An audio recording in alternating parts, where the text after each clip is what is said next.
This video will show you how to schedule an online tutoring appointment. First, input your student ID and birth date in the specified format, then click Sign In. The tutoring appointment menu will then appear, allowing you to make an appointment and view or cancel appointments. Then select the course in which you would like to be tutored. You may then search by day of week, time range, or tutor. Or you can accept the defaults and view all available appointments.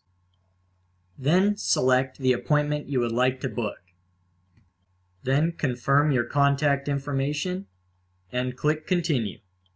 A confirmation screen will then appear with your appointment information. Now check your email for an appointment confirmation.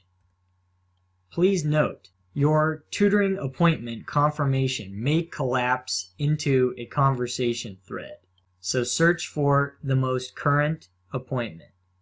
You will be using this link to join your meeting. Thank you.